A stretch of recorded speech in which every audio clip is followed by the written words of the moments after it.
मुल्ला नबी को देखिए, और ये हक्कानी नेटवर्क का कमांडर जो कि पैसे देकर भेज रहा है आतंकवादियों को अफगानिस्तान लड़ने के लिए। देखिए जरा, और साउंड हो तो वो भी सुनाइए। आतंकियों से गले मिलता मुल्ला नबी आपको यहां नजर आ रहा है इस लाल दायरे में, देखिए। और उसने यहां से इन भाड़े के आतंकियों को भेज दिया है।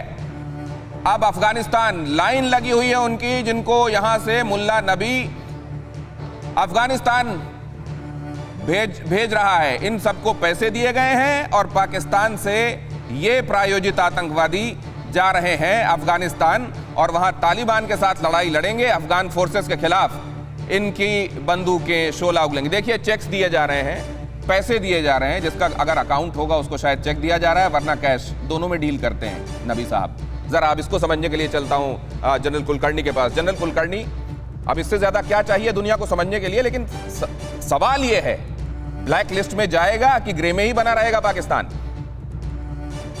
दिनेश, बात ऐसी है कि जब तक पाकिस्तान चाहता है, Pakistan is a deep state which is looking for strategic depth, और यही एक कारण है पाकिस्तान को ड्राइव करता है कि किसी प्रकार से भारत का कोई भी फुटप्रिंट अफगानिस्तान के अंदर ना रहे। और यही कारण है कि चीन जो है वो पाकिस्तान की मदद करता रहता है। और तालिबान का हौसला अफजाई क्यों हुआ है? क्योंकि 2018 के बाद अमेरिकन ने सोचा है कि तालिबान से हम बातचीत करेंगे। उसके बाद ही तालिबान को मालूम था कि अमेरिका ने जाना है, सत्ता उनके हाथ में आएगी। और आज तालिबान के साथ कौन कौन बातचीत कर रहा है? Iran, Russia, China, Pakistan, America, सब कोई अफगानिस्तान में तालिबान से बातचीत करे। चाहे वो कह रहे हैं कि घानी की सरकार को मदद करेंगे, भारत घानी के साथ खड़ा है।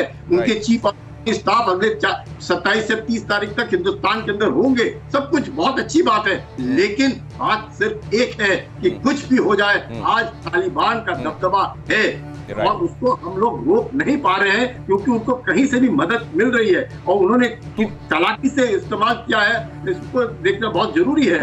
टेरेन जो है वो तालिबान के साथ में है। लॉजिस्टिक्स जो है, उन्होंने सारी सड़कें, चाहे वो तजिकिस्तान से आती है, तुर्कमेनिस्तान से आती है, उज्बेकिस्तान से आकर या पाकिस्तान, सारे रस्तों को उन्होंने लेकिन ये तो अब किसी से छिपा नहीं कि दुनिया में कहीं भी गड़बड़ होती है तो उसका एपिसेंटर कहां होता है, उसके खिलाफ कार्रवाई कब होगी। जनरल सिन्हा, मैं आपके पास ये समझने के लिए आ रहा हूं, लेकिन उस दौरान जब मैं आपके पास आ रहा हूं, मैं अपने दो मेहमानों अभिनव साहब से और अगस्टिन साहब से रिक्वेस्ट करना चाहता हूं, सर बहुत इंपॉर्टेंट इन्फॉर्मेशन आगे आपसे लेनी है। प्लीज धैर्य के साथ बने रहिएगा। ड्रोन के मामले में आप दोनों जो इनपुट दे सकते हैं वो कोई नहीं दे सकता। 15 अगस्त सामने है और वहां ड्रोन पर ड्रोन देखे जा रहे हैं जम्मू कश्मीर में। इलाज क्या है मैं आपसे समझूंगा, लेकिन उससे पहले जनरल सिन्हा, कब होगी कार्रवाई? कार्रवाइयों की जो बात आप कर रहे हैं, देखिए कार्रवाइयां तो जिस तरह से अनफोल्ड हुई हैं वो हो चुकी है।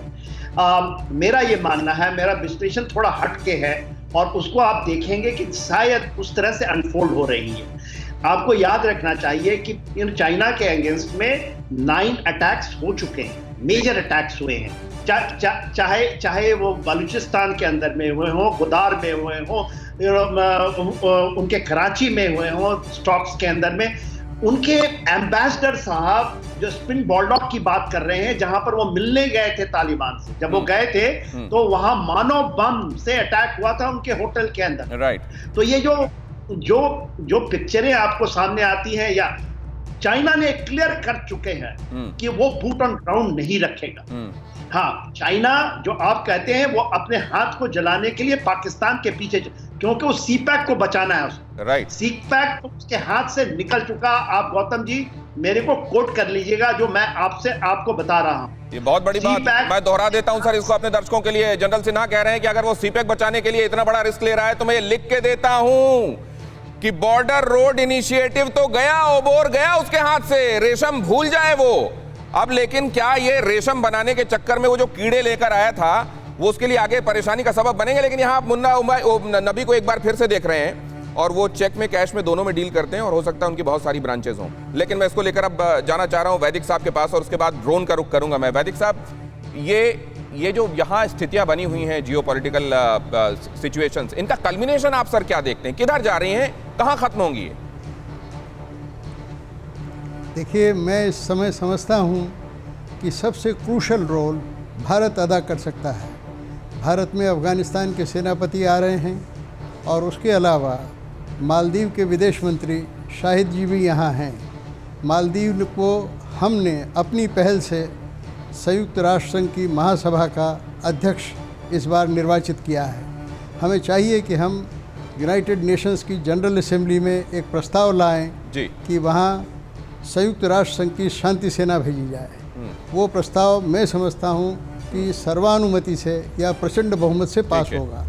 उसके बाद सुरक्षा परिषद की अध्यक्षता हम खुद कर रहे हैं। 1 अगस्त से भारत सुरक्षा परिषद का अध्यक्ष बन जाएगा जी। सुरक्षा परिषद में भी प्रस्ताव लाया जाए और 5 सुपर पावर्स, मुझे लगता नहीं है कि चीन भी वीटो करेगा, क्योंकि चीन इस समय डबल गेम खेल रहा है। चीन भी चाहेगा कि वहाँ पर बहुराष्ट्रीय सेनाएं लगें, और मैं ये भी चाहता हूँ कि पड़ोसी देशों की सेनाएं नहीं रहें। अगर रहेंगी तो आपस में प्रतिस्पर्धा होगी। यूरोपियन देशों और अफ्रीकी देशों की सेनाएं वहाँ रख दी जाएं और साल भर बाद चुनाव कराए जाएं, और चुनाव में जो भी, अगर तालिबान को लोग पसंद करते हैं तो तालिबान सरकार बनाएं, वरना हामिद करज़ई बनाएं या अब्दुल्ला बनाएं या गनी बनाएं। और आप ये कह रहे हैं कि भारत को अग्रणी भूमिका निभानी चाहिए, लेकिन क्या क्या करना चाहिए? अशोक सज्जनहार साहब, एक तो ये हो गया कि क्या करना चाहिए, और क्या एक्चुअली होता हुआ दिखाई दे रहा है, किधर कल्मिनेट करेंगी ये सिचुएशंस, ये समझना चाह रहा हूं मैं सर। जी आप बिल्कुल ठीक कह रहे हैं दिनेश, क्योंकि जो लोग कहते हैं और जो करते हैं उसमें बहुत ही अंतर होता है। तो जो आप एक प्रश्न पहले पूछ रहे थे, जो क्या पूरी दुनिया को अब समझ आ गया होगा, आ जाना चाहिए, देखिए पूरी दुनिया को बहुत पहले से समझ आ गया है जो पाकिस्तान इसके पीछे है, तालिबान के पीछे, क्योंकि तालिबान के पास ये जो हथियार है, सबसे लेटेस्ट उनके पास एमिनेशन है, इक्विपमेंट है, वो कहाँ से आता है? कोई वो तो व्यापार नहीं करते हैं, कोई प्रोडक्शन नहीं करते हैं, कोई इंडस्ट्री नहीं है, कोई तिजारत नहीं है उनका, कहाँ से आता है? तो ये सब वहीं से मिलता है। और अब जैसे आप ने अपनी चैनल में भी दिखाया होगा, तालिबान ने कहा है 15 साल से ऊपर की बच्चियां और 35 साल से नीचे की जो युवतियां हैं वो हमें दे दीजिएगा, वो हम उनको वजीरिस्तान में लेकर जाएंगे, खैबर पख्तूनख्वा में ले जाएंगे, जहां हमारे वो सब लड़ाकू हैं उनको हम दे देंगे। तो देखिए पूरी दुनिया को मालूम है, परंतु कोई भी पाकिस्तान के विरुद्ध कोई भी हाथ नहीं उठाना चाहता। तो यहाँ पर भी जो आप वैदिक साहब कह रहे हैं, मैं बहुत इज्जत करता हूं उसकी, परंतु ये होने वाला नहीं है। जो वहां पर देखिए तालिबान क्या इस रिएक्शन के साथ अगर आप आगे दें तो मैं आगे बढ़ूं। जी अपनी बात पूरी कर लीजिए। बस एक छोटी सी मैं बात कहूंगा, क्योंकि तालिबान क्या कहता रहा है, जो फॉरेन फोर्सेस हैं वो अफगानिस्तान से निकलनी चाहिए।